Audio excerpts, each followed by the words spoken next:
Hey everyone, I wanted to come on here to make a video of a Christian's response to the coronavirus. I think everyone was hit pretty hard by this virus, and I wanted to make a video of hope for all of you. Something that will show you that even though this has been a huge turn of events and a huge surprise, that God has something planned. Personally, this transition has been a little hard for me.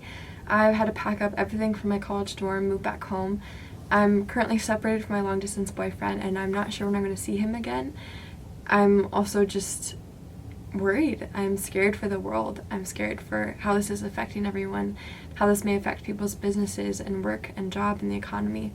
All these fears feel so real because I can see them. I can see them in other people and social media and in my own life. But I also know that God is more real than anything, and that the truth will set me free. A verse that's been on my mind lately is Ecclesiastes 7:8 that says, "Better is the end of a thing than its beginning, and the patient in spirit is better than the proud in spirit." So far, what the virus has taught me is that I am so thankful for normal life. I'm so thankful for college and for early mornings and for community and weightlifting and tests, all the things that consist of just a normal, safe, comfortable life. And this verse reminded me that the end of normal life was better than its beginning. It showed me that, okay, now that this is done, I realize how thankful I am for this. I also think it's very important to be patient during this time and not to be proud, to realize that we don't know everything, either side, whether you're really concerned and very precautious or whether you're kind of wondering if this is all a joke and if this is just something that isn't actually that serious. No matter where you are, I think it's wise to take it a day at a time. As I was thinking about the coronavirus, I was kind of just praying. I was like, God, what is the biblical example of this? What is a story where you did a work in your people the same that you're doing now? And I thought of the Israelites in the wilderness. And the history of the story is that God took the Israelites out of slavery in Egypt through Moses. He saved them. He convinced Pharaoh through Moses to let all the Israelites go. And it was a miracle. It was a miracle that they were all let go, that they crossed the Red Sea, and that they were saved, and that God was their victory. This was a huge transition for the Israelites. They had gone from everyday normal life of slavery. It wasn't fun. But now they're out in the wilderness where they didn't know where their next meal was, and they didn't even know where they were going. They didn't know what was in the future, and it started to really wear on them. There's a point in Numbers 14:3 where they literally say, "Would it not be better for us to go back to Egypt?" I remember reading this verse in the Bible and being so surprised because I thought, Israelites, you just got taken out of such a rough situation. But even though it was rough, the grass is always greener on the other side. They were comfortable. They had all the food they wanted. They were safe in some extent. But now out in this wilderness where they're promised this promised land, they don't know when it's going to come. They don't know how they're going to get there, and they're struggling. And I think similarly, God is bringing us to a promised land. He is bringing us to a place where we start appreciating everything more, appreciating our family, appreciating our work, appreciating our own healthy bodies. And when we'll get to this place of safety, of comfortability, of normal life again, I don't know, but I know that the journey is going to be character defining, and it's going to shape us and refine us. So I know a lot of us were comfortable before. A lot of us had Bible studies and sports and jobs and things that we enjoyed, things that we were looking forward to, trips and vacations that now are canceled. Even church and other things are canceled now. And that's hard. It's going to take some trust on our part and just asking God, what is your plan for me during this time? What do you expect of me? What is your agenda? I have 6 little tips, things that I'm learning that I want to share with you guys about this virus and just about how to move forward as a Christian. Number 1 is to turn problems into opportunities. Right now, the fact that I can't see my long-distance boyfriend is a problem. The fact that I'm going to be off school for 3 weeks is somewhat of a problem. The fact that all this happened is a problem in general. But I do believe that we can change it if we trust God into an opportunity. We can realize that this is such a great opportunity to spend time with family. I am going to be living at home, and now I'm going to be able to spend time with my 2 sisters and my mom, and already we've had some amazing times just watching movies and talking and cooking, and I wouldn't have had this otherwise. It's also a really good opportunity to rest, to take a break. I myself was honestly feeling a little burnt out with school and just different activities I was involved in, and I'm really thankful to be able to work on YouTube again and to exercise and to do things that I've wanted to do. It's also a really great opportunity to help others. There's a lot of people like moms who maybe don't have baby formula, or elderly who can't go out to go grocery shopping. And we can offer babysitting, we can offer going shopping, we can offer money, we can offer things to help others in this time. Number 2 is to be kind to yourself. I just want to say that your emotions are valid and that it's okay if you're anxious and you're scared, that is a normal response for all the changes that are happening. I've seen a lot of posts on Facebook that are saying, do not be afraid and trust in God and peace is only found in God. And I love that, and I love those people's hearts, and I think it's amazing truth. But I also think that there's acceptance of where you are, and that no matter your response, it's coming from somewhere. For me personally, I have been feeling very powerless during this time, powerless to help, powerless to protect others, powerless to do really anything. And it came from a spot in me from my childhood when I had events happen where I was powerless to change them. And that helplessness, the helplessness rose up in me, and I was like, man, I don't know what to do. I feel powerless, and I want to help, and God, like, what do I do?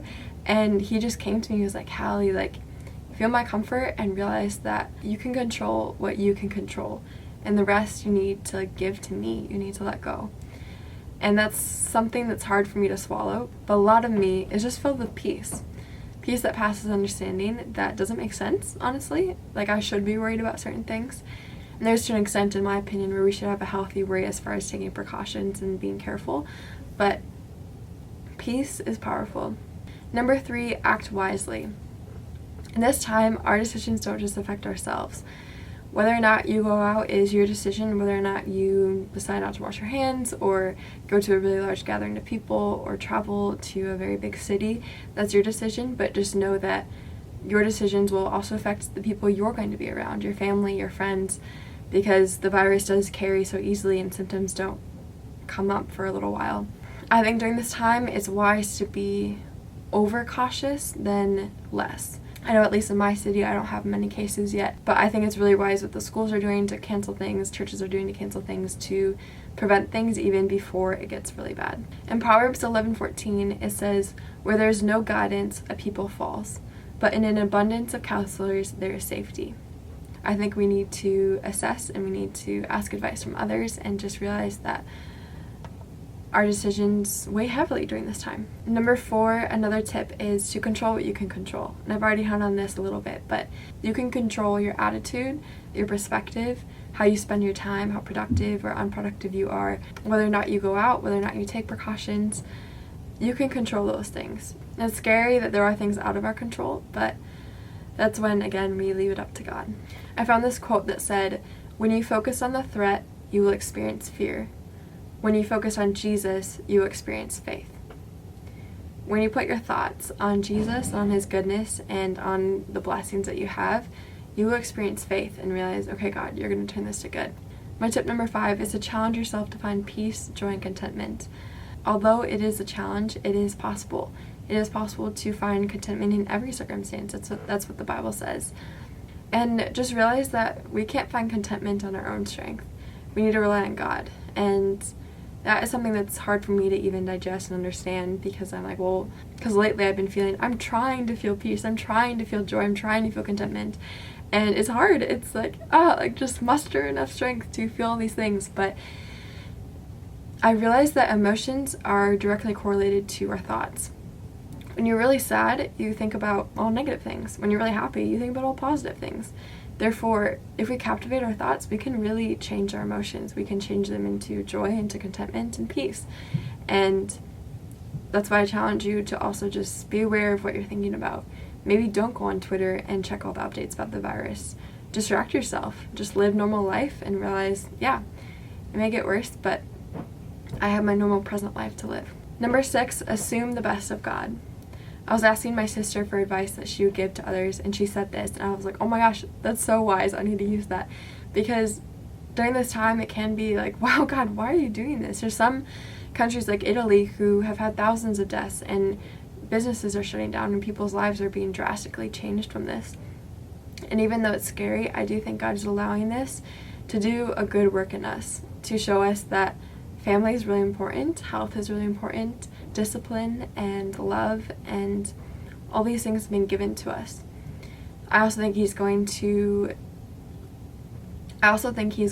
bring a sort of revival to the church in the fact that a lot of house churches are going to be made. Even my family, we're doing a bit of a family church now. And that's very biblical. It's very biblical to do church with the people who you live with, you eat with, you sleep with. And I think that's really beautiful because personally for me, church has been a place I go to versus the Bible says church is who we are. It's a group of people. I just want to encourage all you Christians that right now, the world is in desperate need of the hope of the gospel. They're in desperate need of Jesus. I don't think there's a better time to share the gospel.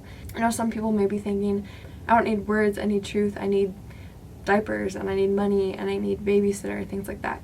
You can also be the gospel to them in that way. You can serve them, you can help them.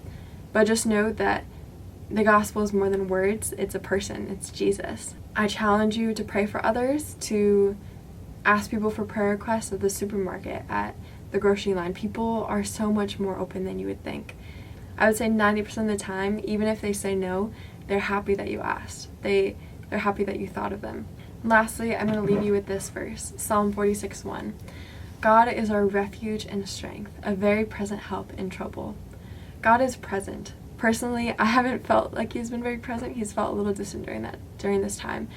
But I know that my feelings don't dictate where God is or how big he is. I know that he's bigger than anything, and I've already seen evidence of him in my life. I hope this video was an encouragement to you. Know that you are not alone in your feelings and your fears and your worries, and that if you're taking this in stride, that's awesome and I'm proud of you. I think that's really great. No matter where you are on the spectrum, just know that God has a plan. I pray that all of you will be protected, that all of you will just have an amazing time with your families, that you will enjoy this break, and that God will be real to you in a way that you've never known before. Okay, I love you all. Bye.